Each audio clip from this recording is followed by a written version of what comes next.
भिवानी के चौधरी बंसीलाल विश्वविद्यालय में अखिल भारतीय अंतर विश्वविद्यालय कुश्ती प्रतियोगिता का आयोजन पहली बार किया जा रहा है। इसमें प्रदेश भर की 150 यूनिवर्सिटीज़ के करीब 2500 बच्चे भाग ले रहे हैं। पहलवान अपने दाव पेच दिखाएंगे, वो बात अलग है, लेकिन यूनिवर्सिटी की पहचान नई सिरे से होगी, यह भी एक बड़ा सवाल है।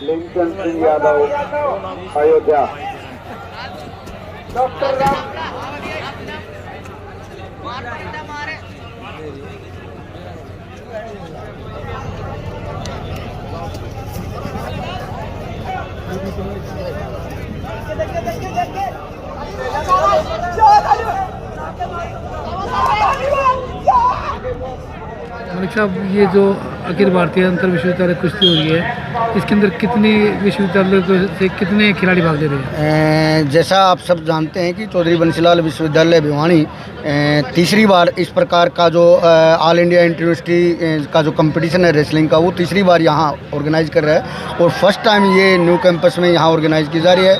लगभग एक भार वर्ग में 150 टीम इसमें भाग ले रही हैं, यानी कि एक वेट कैटेगरी में लगभग 150 टीमें जो हैं वो पूरे देश के प्रत्येक कोने से, वो चाहे मणिपुर हो, चाहे मान लिया केरला हो या इधर महाराष्ट्र हो, जो प्रत्येक कॉर्नर से, प्रत्येक देश के हर कोने की यूनिवर्सिटी से बच्चे यहाँ आए हुए हैं और जिनका बड़ा अच्छा ठीक जो रहने की और खाने पीने की व्यवस्था है वो राधा स्वामी सत्संग भवन जी में महाराज जी की कृपा से उनका वहाँ किया गया है। उन्होंने हमने आग्रह किया था और उन्होंने हमारा आग्रह स्वीकार किया और वहाँ सब रुके हुए प्लेयर आए हैं।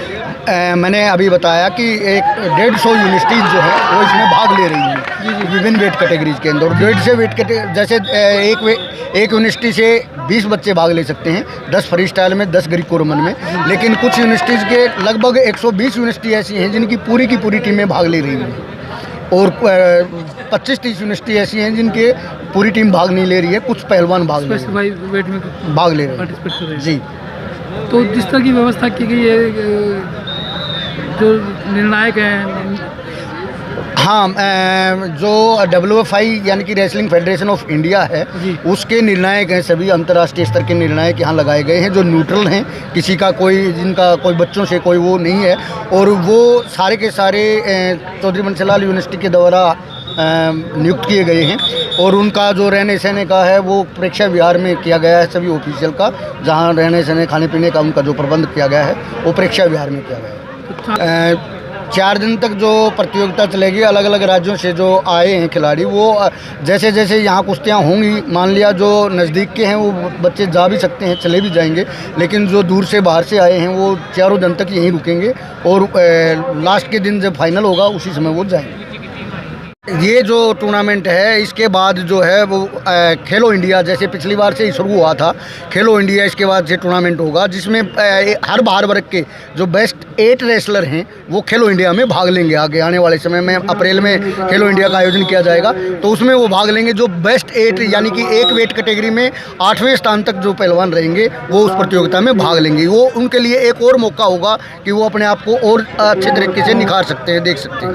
अखिल भारतीय राष्ट्रीय, हाँ बिल्कुल, वर्ल्ड यूनिवर्सिटीज गेम भी होती, वर्ल्ड यूनिवर्सिटी भी होती हैं रेसलिंग की। जैसे मान लिया वर्ल्ड यूनिवर्सिटी गेम में रेसलिंग नहीं है, लेकिन वर्ल्ड यूनिवर्सिटी जो चैंपियनशिप है वो अलग से होती है और उसकी भी संभावना ये है कि अब की बार हो सकता है कि वर्ल्ड यूनिवर्सिटी रेसलिंग जो है वो शायद हिंदुस्तान उसका आयोजन करने की सोच रहा है। तो हो सकता है कि वो भी उसका भी आयोजन हिंदुस्तान में हो और उसमें ये विजेता जो पहलवान होंगे वो उसमें भाग लेंगे। नए कैंपस में अखिल भारतीय कुश्ती प्रतियोगिता आयोजित कर रहा है, तो अंतर विश्वविद्यालय कुश्ती में कितने विश्वविद्यालय भाग ले रहे हैं, कितने राज्यों से और कितने खिलाड़ी हैं? मैं आपको सैनी साहब बताना चाहूँगा कि चौधरी बंसीलाल विश्वविद्यालय का जो ये नया कैंपस है, आप सब देखते भी होंगे कि यहाँ धीरे धीरे एक्टिविटी चौधरी बंसीलाल विश्वविद्यालय बढ़ा रहा है और लगभग साइंस के सभी डिपार्टमेंट यहाँ शिफ्ट कर दिए गए हैं। अभी हमारा मेन मकसद भी ये था कि इस प्रकार के जो आयोजन का करवाने का, ताकि जो आवागमन बढ़े और लोगों को चौधरी बंसीलाल विश्वविद्यालय के बारे में भी पता चले कि किस प्रकार का चौधरी बंसीलाल विश्वविद्यालय बन रहा है। और ये जो all India inter university wrestling championship है, ये नए कैंपस में करवाने का भी मुख्य उद्देश्य यही था कि यहाँ जो बाहर से लगभग 150 यूनिवर्सिटी इसमें भाग ले रही हैं, उन 150 यूनिवर्सिटी के टीम मैनेजर कोचेज को भी ये पता चल जाए कि चौधरी बंसीलाल विश्वविद्यालय कहाँ स्थापित होने जा रहा है और किस प्रकार से कैसे एक छोटे से टाइम में, जो कि 2014 में शुरू होकर धीरे धीरे खेलों की एक्टिविटी बढ़ा रहा है, एकेडमिक एक्टिविटी बढ़ा रहा है। तो ये मुख्य पर्पज़ यही था। लगभग यहाँ 150 टीम जो है वो इसमें 150 यूनिवर्सिटीज़ के देश के प्रत्येक राज्य से, हर राज्य से और 150 यूनिवर्सिटी जो है वो इसमें भाग ले रही है। अगर बात की जाए खिलाड़ियों की, सबसे ज़्यादा किस यूनिवर्सिटी से प्लेयर आए हैं? मैं वैसे भी हम सब जानते हैं कि हरियाणा खेलों में वैसे भी अग्रणी है और खेलों में अग्रणी होने के नाते सबसे ज़्यादा जो टीमें और अच्छे बच्चे हैं वो लगभग आलमोस्ट जो है वो नॉर्थ इंडिया की जो टीमें हैं, नॉर्थ इंडिया की जो यूनिवर्सिटीज़ हैं, जैसे मान लिया MDU रोहतक है, पिछले कई सालों से लगातार चैंपियन रही है रेसलिंग के अंदर।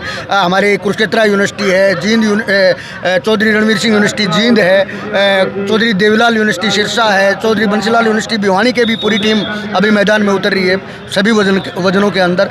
और इस प्रकार से दिल्ली की यूनिवर्सिटीज़ हैं मान लिया, तो महाराष्ट्र से भी बहुत सारी यूनिवर्सिटीज़ ऐसी हैं जिनकी पूरी की पूरी टीम यहाँ मैदान में, कर्नाटक की भी बहुत सारी यूनिवर्सिटीज़ हैं जिनकी पूरी की पूरी टीम यहाँ उतरी हुई है। तो ये लगभग ये मान के चलें कि जैसा जो कंपटीशन रेसलिंग में होता है वो महाराष्ट्र, कर्नाटक, हरियाणा, दिल्ली और यूपी के अंदर, यूपी की भी जैसे मेरिट की और इनकी बहुत सारी टीमें पूरी की उतरी, उन्हीं लोगों के अंदर ज़्यादा कंपटीशन है और वो उन्हीं की टीम सबसे ज़्यादा इसमें भाग ले रही है। जो आयोजन किया गया है इतना बड़े स्तर पर, तो जो खिलाड़ी हैं उनकी मेज़बानी आप कर रहे हैं, तो उनको ठहराने के लिए जो व्यवस्था की गई है वो किस प्रकार की गई है? मैं बताना चाहूँगा आपको कि मैंने कंवर महाराज जी, जो आप सब जानते हैं कि राधा स्वामी सत्संग भवन जिनके उनसे चलता है, कंवर महाराज जी के पास हमने गुहार लगाई थी। मैं खुद गया था, उनसे प्रार्थना की थी कि पूरे देश से, क्योंकि अभी भिवानी के अंदर ऐसी ठहरने की व्यवस्था और कोई कहीं ज़्यादा नहीं है इतने लंबे स्तर के ऊपर,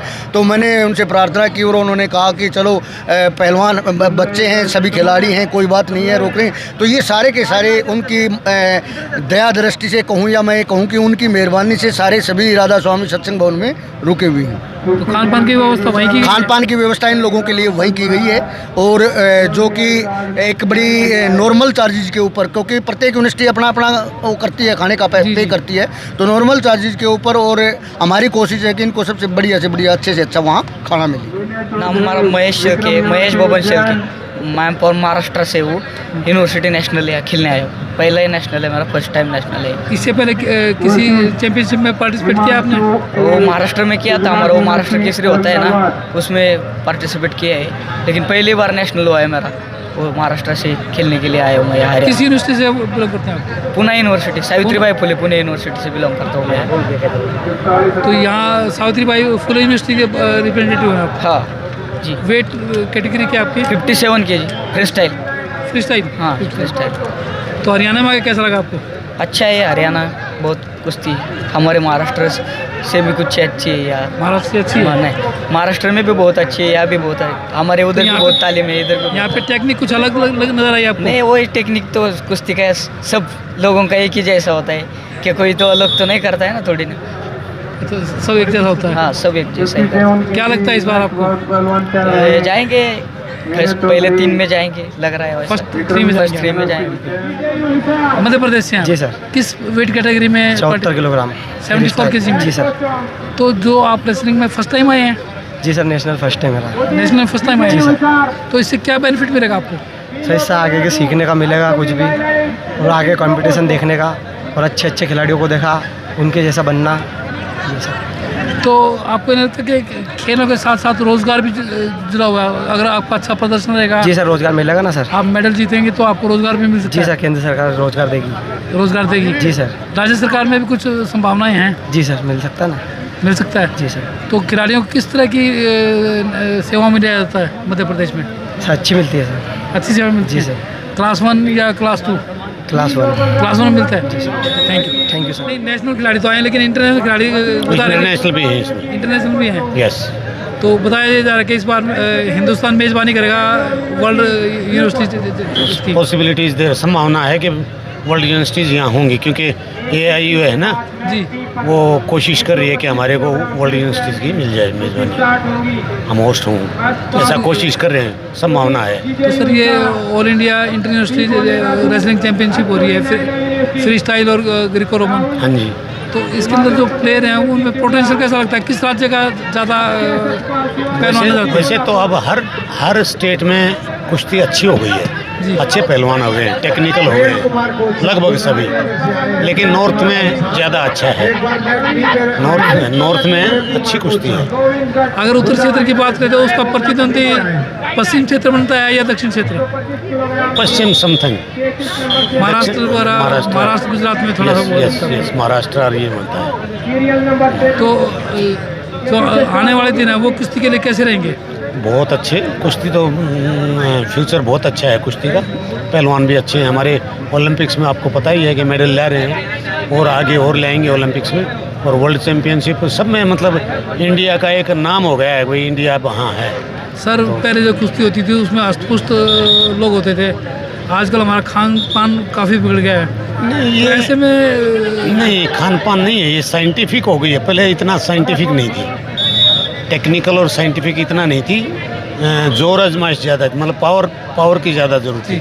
अब पावर की ज़रूरत तो है, लेकिन पावर के साथ साथ और जो एबिलिटीज़ हैं उनकी ज़्यादा ज़रूरत है। टेक्निक पर निर्भर करती है। टेक्निकल और स्पीड और इंड्योरेंस जो भी हैं, मतलब जो हमारे ज़रूरी हैं वो सभी अब ज़्यादा हो गई हैं।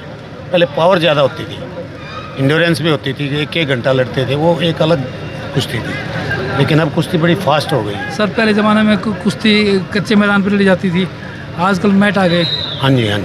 तो इसमें दोनों कुश्ती में क्या अंतर नजर आता है? मिट्टी की थोड़ी स्लो होती है, स्लो चलती है कुश्ती, जी। और गद्दे की कुश्ती ये तो इंटरनेशनल लेवल पे यूनाइटेड वर्ल्ड रेसलिंग हमारी जो UWW है, हाईएस्ट ऑर्गेनाइजेशन है, वो मैट की कुश्ती है। ओलंपिक्स में मैट की कुश्ती जी। है। वैसे तो कुश्ती चल पड़ी है मिट्टी की भी, ओलंपिक लेवल पे भी मिट्टी की कुश्ती चल पड़ी है, लेकिन अभी इतना वो नहीं है उसमें। पंचकुला यूनिवर्सिटी में ऑल इंडिया यूनिवर्सिटी चैम्पियनशिप है रेसलिंग की, और इसके उद्घाटन में हम आए हैं। और खिलाड़ी हैं तो खुशी होती है, कहीं भी कोई टूर्नामेंट होता है और यहाँ पे एक पूरे हिंदुस्तान से पहलवान कुश्ती लड़ने आए हैं। लगभग 170 यूनिवर्सिटी, अभी बता कि 170 यूनिवर्सिटी उन्होंने यहाँ पे पार्टिसिपेट किया है। ये खेलों में हिंदुस्तान के बढ़ते प्रभाव का बढ़ता एक अच्छे बढ़ते हुए माहौल की और कदम है। और हमारा मानना है कि जैसे कि अभी ओलंपिक में हमारे 7 मेडल आए थे, हिंदुस्तान का आज तक का सबसे बेहतर ये प्रदर्शन रहा है टोक्यो ओलंपिक, और उसी से हमें फ़ायदा हो रहा है कि हर खेल में प्रतिस्पर्धा बढ़ रही है। खिलाड़ी ज़्यादा से ज़्यादा खिलाड़ी उनके अभिभावक खेल की तरफ आकर्षित हुए हैं, और मेरा मानना है कि आने वाला दौर हिंदुस्तान का ओलंपिक में भी होगा और हमारे हर ओलंपिक में मेडल बढ़ेंगे। देखिए, जब हम कुश्ती करते थे उस टाइम पे इतनी सुविधाएं नहीं थी,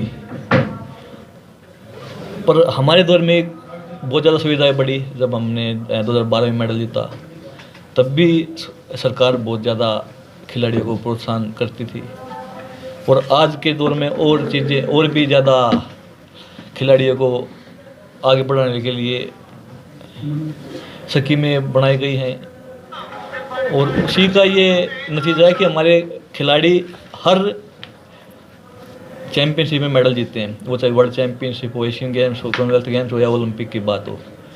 पर खेल हो या चाहे कोई भी चीज़ हो, सुधार की गुंजाइश हमेशा रहती है, सुधार करते रहना चाहिए। और मेरा मानना है कि ग्रास रूट पे में और भी ज़्यादा मेहनत करने की ज़रूरत है, जहाँ से हमारे चैम्पियन निकलते हैं, और चैम्पियन निकलते हैं गांव देहात से। हमारे जो छोटे बच्चे होते हैं, सब जूनियर होते हैं, उन पे हम जितना ज़्यादा फोकस करेंगे उतने ज़्यादा हमारे मेडल आएंगे।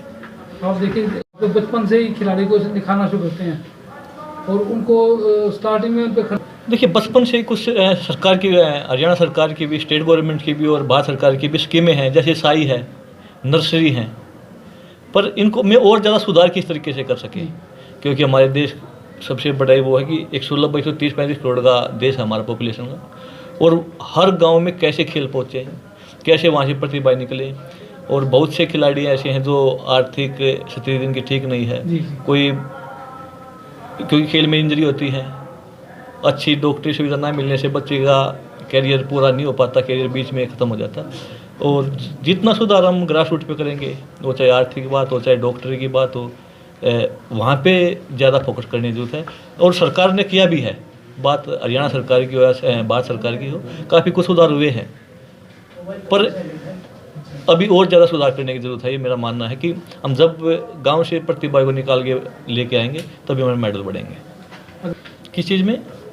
रेसलिंग में जो महाराष्ट्र हरियाणा आज पूरे हर खेल में नंबर 1 पे खड़ा है। अभी ओलंपिक में 7 मेडल आए हैं, 6 मेडल इंडिविजुअल में आए हैं और 6 में से 3 मेडल तो हमारे हरियाणा से ही हैं, जिसमें एक नीरज चोपड़ा गोल्ड भी है, रवि दहिया कुश्ती में सिल्वर मेडल है, एक ब्रॉन्ज मेडल है। और हॉकी में जो हमारे लगभग 30-32 साल पे मार्ड मेडल आया है, शायद 32 साल के बाद आया है ब्रॉन्ज मेडल, उसमें 2 खिलाड़ी हमारे हरियाणा के थे। हॉकी में लड़कियों की 4th प्लेस आई है ओलंपिक में, लगभग 6-7 लड़कियां हमारी हरियाणा की थी। हरियाणा तो 50% में हरियाणा अकेला होता है, कहीं भी कोई चाहे एशियन गेम्स हो, चाहे ओलंपिक हो, चाहे कॉमनवेल्थ गेम्स हो, हम तो खड़े हैं। पर हमारा ये मानना है कि पूरे देश से हर स्टेट के बच्चे ऐसे निकलने चाहिए, जितनी ज़्यादा प्रतिस्पर्धा बढ़ेगी उतने ज़्यादा मेडल आएंगे। दोनों हरियाणा से हैं। उसमें हमारे मैंने अभी बताया कि प्रोत्साहन की ज़रूरत हमेशा रहती है, हर फील्ड में रहती है। जितना हम ज़्यादा प्रोत्साहन करेंगे, जितना ध्यान देंगे उस चीज़ पे, उतने ज़्यादा खिलाड़ी निकलेंगे। इसलिए जो भी कमियां हो कमियां हमेशा रहेंगी, पर वो कमियां दूर करने का काम है। कभी भी ये नहीं है कि यहाँ भी कोई कमी नहीं है, कमियां हमेशा रहेंगी। वो कमियां दूर करने का काम खिलाड़ी का भी है, सरकार का भी है, और जितने भी है आप जैसे हम जैसे, वो दूर करने का काम चलता रहेगा। पहले आप एक देखिए, हम पहले भी खिलाड़ी तो आज भी खिलाड़ी, और मैं फिलहाल अकेडमी चलाता हूँ। लगभग 100 के लगभग बच्चे हमारी अकेडमी में हैं, और हमारी कोशिश रहती है कि कोई अच्छा बच्चा जो गरीब परिवार से, उसको कहीं ना कहीं से ऐसा स्पॉन्सर करवाएं, स्कॉलरशिप मिले उसको, जिससे उसके परिवार पे दबाव ना पड़े, वो अपना मतलब अब रेसलिंग करता है। और लगभग 20-25 बच्चे हमने ऐसे ही स्पॉन्सर करवा रखे हैं जो अच्छे बच्चे हैं, गरीब परिवार से हैं। और हमारी यही कोशिश है कि ज़्यादा से ज़्यादा बच्चों तक मदद पहुँचे, जो प्रतिभा है वो निकल के अच्छी तरह बाहर आए और वो देश के लिए ओलंपिक मेडल जीते। सर, खेलों में कोई खड़ा नहीं है, बस एक आप लगा सकते हो तो हॉकी में लगा सकते हो। पंजाब की टीम बड़ी अच्छी है, और हमारे तकरीबन जो ताकत के खेल है, पावर गेम है, चाहे वो बात कुश्ती की हो, कबड्डी की हो, बॉक्सिंग की हो, चाहे आप नीरज चोपड़ा गोल्ड जैसा भाला फेंक की हो, जो भी ताकत का खेल है, तो हरियाणा के खिलाड़ी ज़्यादातर निकलते हैं। और अगर आप किसी भी स्टेट से तुलना करोगे तो हरियाणा के सबसे ज़्यादा खिलाड़ी हरियाणा से निकलते हैं, और बजट भी सबसे ज़्यादा हरियाणा सरकार का है। खेल पॉलिसी जो बनाई है हमारा हरियाणा सरकार की खेल पॉलिसी, और स्टेट है तो अपने खेल पॉलिसी के थोड़ा सा डिटेल में बताएं। देखिए, खेल पॉलिसी अभी पहले जैसे कि बस पुलिस में लगते थे खिलाड़ी, अभी सरकार ने पुलिस की बजाय ये किया कि खिलाड़ी हैं तो स्पोर्ट्स डिपार्टमेंट में उनको लो, कोच लो, डिप्टी डायरेक्टर लीजिए उनको, कि जिससे और वो उसी खेल में अपना योगदान दे सके और ज़्यादा ज़्यादा खिलाड़ी निकल सके। पर हमने सरकार को एक और वो दिया कि हर खेल में एक, क्योंकि हर खेल का एक स्पोर्ट्स का अलग होता है, हर खेल में एक स्पोर्ट्स की टीम बने, खेल में नहीं, हर डिपार्टमेंट में खेल की टीम बने, जिससे और ज़्यादा खिलाड़ियों को फ़ायदा पहुँचे। करना पड़ेगा हर जगह। हम भी यहाँ तक पहुँचे, संघर्ष करने पहुँचे, मेहनत करके पहुँचे हैं, और सभी इतने सक्षम नहीं होते कि वो परिवार वाले कि वो अपना खर्च वहन कर सकें, पर जो बुरे दौर से निकलता है वही कामयाब होता है। और किसी भी खिलाड़ी को कभी भी अपना मन छोटा नहीं करना चाहिए, और सरकार भी काफ़ी फ़िलहाल आज के टाइम में तो जैसे को नर्सरी की बात हो, एसआई की बात हो, काफ़ी मदद करती है। फिर भी बहुत से खिलाड़ी ऐसे जो रह जाते हैं, जो प्रतिभा रह जाती हैं, पर मेरा ये मानना है कि प्रतिभा कभी रुकती नहीं। सर, पर्सनली आप कितनी हेल्प करते हैं? अभी मैंने बताया कि लगभग 100 की बात